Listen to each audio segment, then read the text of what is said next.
Во Македонија веќе неколку месеци ситуацијата е статус кво, односно на нејзината територија се наоѓаат околу уште 300 мигранти, сместени во транзитниот центар Винојук крај Гевгелија и Табановце.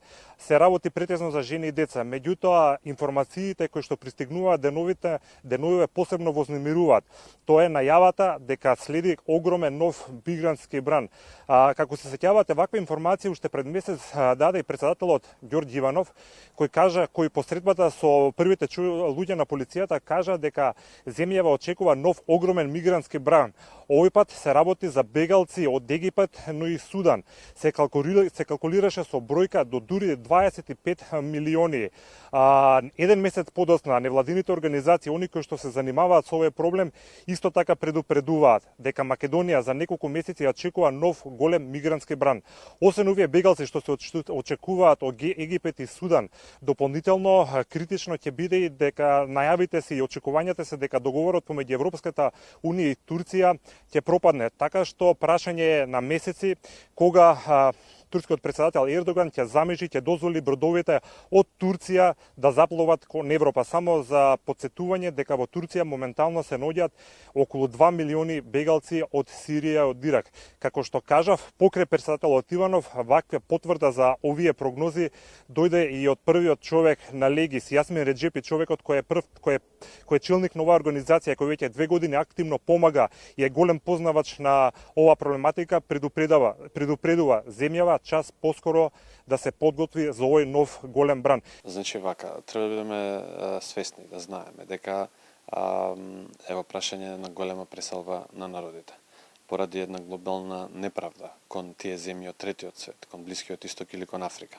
Имаме две појдовни точки. Едната е Турција, другата е Египет, односно Либија. Во Либија не е стабилно и затоа Египет ќе биде следното место од каде што бегалците ќе поминуваат кон Европа, односно ќе одат за Италија. Веќе го гледаме тоа во Италија, илјадници луѓе на ден пристигнуваат, но бидејќи можеби не толку медиумски покриено кај нас, но тоа е реалноста во моментот. И другиот дел е Турција, која што доколку пропаднат, тоа што можеме да го видиме за сега дека нема никаков напредок во преговорите помеѓу Турција и Европската унија. Најверојатно кон крајот на летото или можеби многу побрзо од тоа, Ердоган ќе отвори границата, односно ќе им дозволи на бродовите да почнат да пловат повторно за Грција. Ниту НАТО, ниту Европа, ниту Грција сама нема да биде во можност да го спречи новиот бран. Кога е прашање на луѓе, тоа е една страшна поплава и тие луѓе наоѓаат било каков начин да поминат. Грција ќе биде во тешка една состојба, затоа што нема да може да ги прими сите и секако дека нема да ги задржи, без разлика за колку пари да се работи. Тоа значи дека тие веднаш ќе пристигнат во најбрз можен рок на границата со Македонија.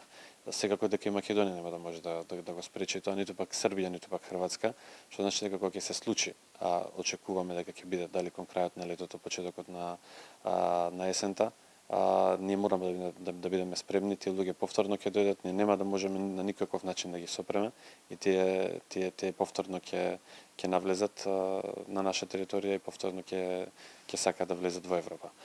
Па изминатиот викенд се случија неколку инциденти на островот Лерос. Тука има големи мигрантски бранови, мигрантски кампови. Дојде инцидент најпрво меѓу мигрантите и полицијата, а потоа меѓу мигрантите и локалното население. Мигрантите не се задоволни од условите што ги имаат во кампот. Нервозни се, велат веќе пола година се тука, сакаат да го продолжат својот пат. Додека локалните жители веќе, како што велат, им е прикуглава од нивното присуство на островот. Интересен е фактот дека на почетокот на овој инцидент кој што се случил во саботата, нападнат бил дури и шефот на грчката полиција стационирана на островот. Меѓутоа, други медиуми странски јавуваат и дека локалните жители не ги напаѓаат само мигрантите, туку ги напаѓаат и сите оние хуманитарни меѓународни организации кои им помагаат на овие луѓе на островот.